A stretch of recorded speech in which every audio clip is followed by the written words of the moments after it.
Assalamualaikum warahmatullahi wabarakatuh. Kembali lagi dengan saya Winda Lindung. Di sini saya akan melanjutkan materi biologi pada bab 3 mengenai kingdom Protista dan kingdom Fungi. Kita langsung saja ke materinya.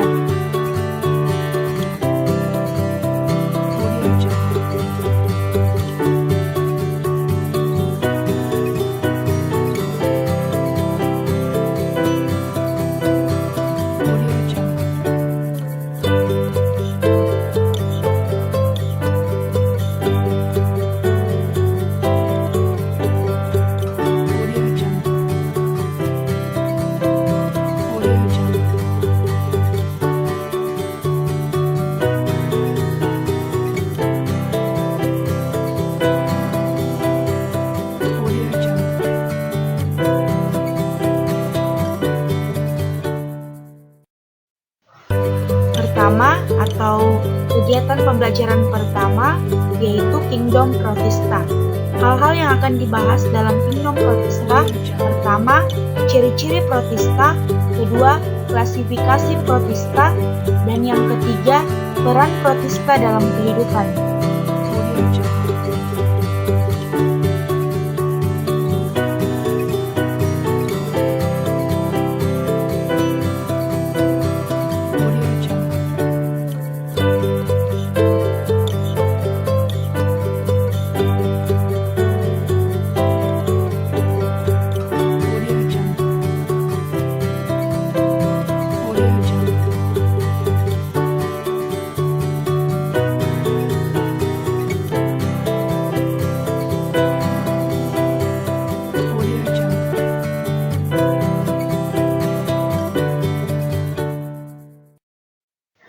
Pertama, ciri-ciri kingdom Protista. Pertama, umumnya uniselular atau multiselular. Yang kedua, hipesel eukariotik. Yang ketiga, hidup bebas atau simbiosis. Yang keempat, habitat umumnya di tempat lembab. Yang kelima, reproduksi secara seksual dengan konjugasi dan aseksual dengan pembelahan giner. Selanjutnya bersifat aerob dan anaerob, dan yang terakhir bersifat heterotrof atau fotoautotrof. Itulah ciri-ciri dari kingdom Protista.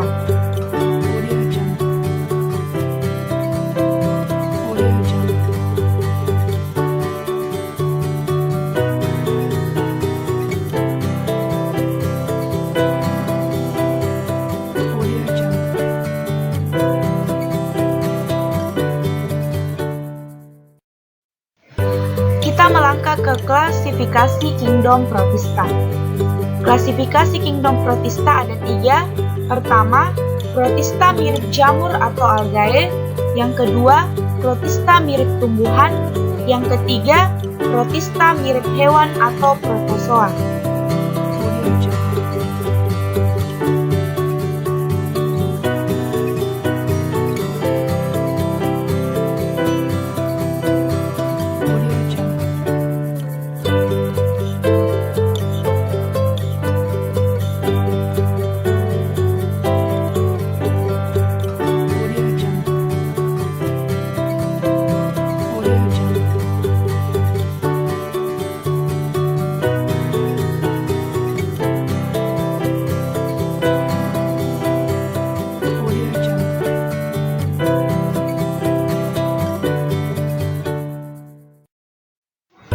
Jadi gambar berikut ini adalah gambar dari klasifikasi kingdom Protista, yaitu Protista jamur, Protista tumbuhan, dan Protista hewan. Gambar pertama ini adalah Protista jamur. Jadi Protista mirip jamur atau biasa dikenal dengan jamur lendir, memiliki susunan sel, cara reproduksi dan siklus hidup yang berbeda dari jamur. Berdasarkan perbandingan molekuler, jamur lendir mirip dengan beberapa alga walaupun jamur lendir tidak memiliki kloroplas.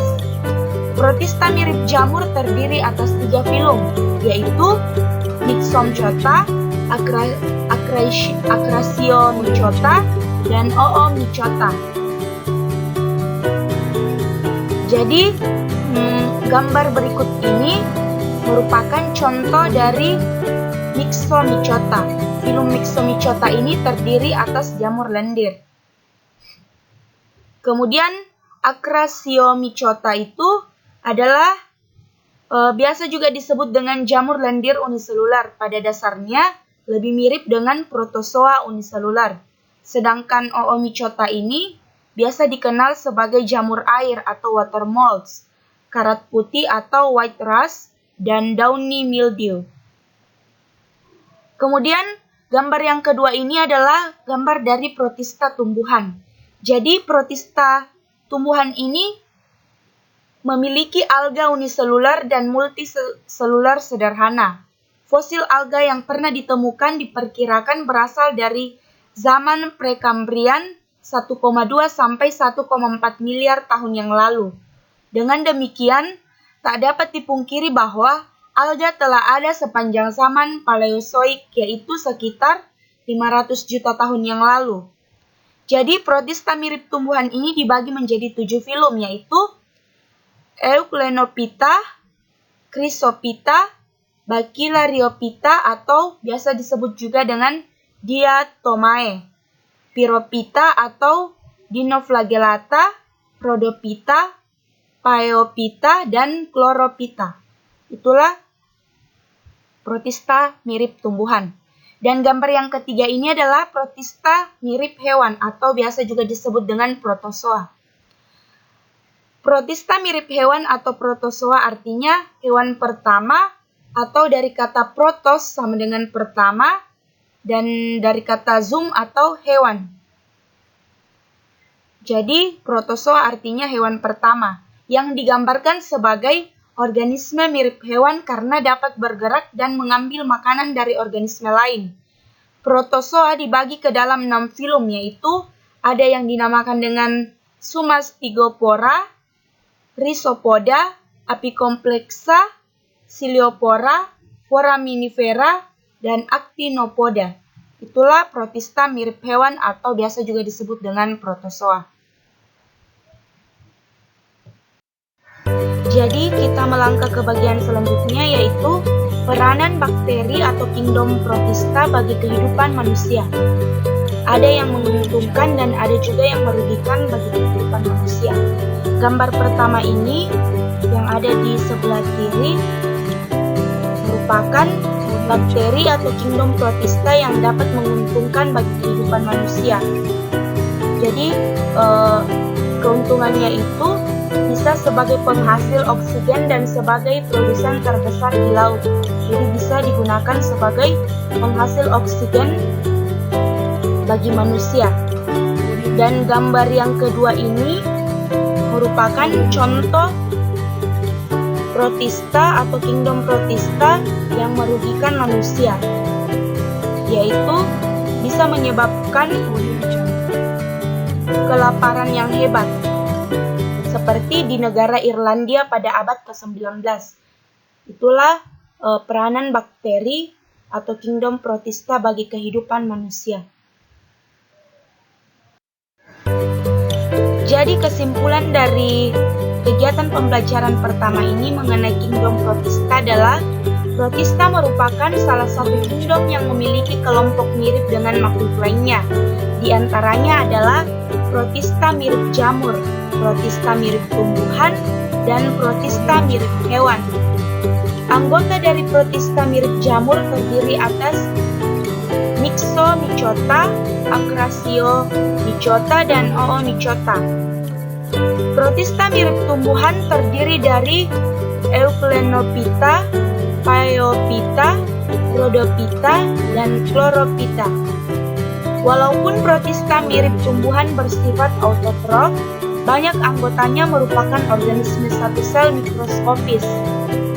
Protista mirip hewan umumnya organisme satu sel mikroskopis yang bersifat heterotrof. Protista ini dapat bergerak aktif dan diklasifikasikan berdasarkan alat geraknya antara lain menjadi Sumastigopora, Rhizopoda, Actinopoda, Apicomplexa, Coleopora, dan Foraminifera. Itulah kesimpulan dari materi mengenai kingdom protista. Kita melangkah ke bagian selanjutnya, yaitu latihan soal. Latihan soal pertama, Rhodophyta tampak berwarna merah karena pada alga tersebut terkandung pigmen A. Karoten, B. Phycoerythrin, C. Phycocyanin, D. Phycoxanthin, E. Klorofil. Jadi jawaban yang paling tepat dari soal di atas adalah bagian B, Phycoerythrin. Karena warna merah pada alga ini disebabkan oleh pigmen Phycoerythrin dalam jumlah banyak dibandingkan pigmen klorofil, karoten, dan xanthofil. Kita melangkah ke soal yang kedua. Sel pada protista telah memiliki membran inti atau biasa juga disebut organisme A. Uniselular, B. Multiselular, C. Prokariotik, D. Tingkat tinggi, E. Eukariotik. Jadi jawaban yang paling tepat dari soal di atas adalah bagian E, eukariotik. Karena eukariotik adalah organisme dengan sel yang memiliki membran inti. Contohnya organisme yang memiliki jenis sel eukariotik adalah kelompok jamur, tumbuhan, hewan, dan protista. Kita melangkah ke latihan soal yang ketiga. Salah satu ciri bahwa suatu protista dianggap menyerupai tumbuhan adalah A. Memiliki dinding sel, B. Memiliki membran sel, C. Tidak memiliki alat gerak, D. Memiliki pigmen klorofil, E. Multiselular. Jadi jawaban yang paling tepat dari soal di atas adalah bagian D, memiliki pigmen klorofil. Karakteristik protista mirip tumbuhan atau alga, yaitu merupakan organisme eukariot, uniselular maupun multiselular, memiliki klorofil sehingga dapat melakukan fotosintesis, reproduksi seksual atau oogami dan isogami, reproduksi aseksual dengan fragmentasi, pembelahan biner, dan pembentukan spora. Itulah pembahasan dari soal nomor 3. Nomor yang keempat, Corella tergolong ke dalam kelompok A. Rhodophyta, B. Padophyta, C. Cynophyta, D. Chrysophyta, dan E. Chlorophyta. Jawaban yang paling tepat dari soal di atas adalah bagian E, Chlorophyta. Karena Corella atau alga hijau merupakan mikroorganisme yang termasuk filum Chlorophyta. Latihan soal yang terakhir, fase vegetatif jamur lendir yang dapat bergerak seperti amoeba dinamakan A. Plasmodium, B. Multinukleat, C. Protoplasma, D. Multiplasma, E. Amoeboid. Jadi jawaban yang paling tepat dari soal di atas adalah bagian E, Amoeboid. Amoeboid ini adalah genus yang dimiliki protozoa yang merupakan eukariota uniselular.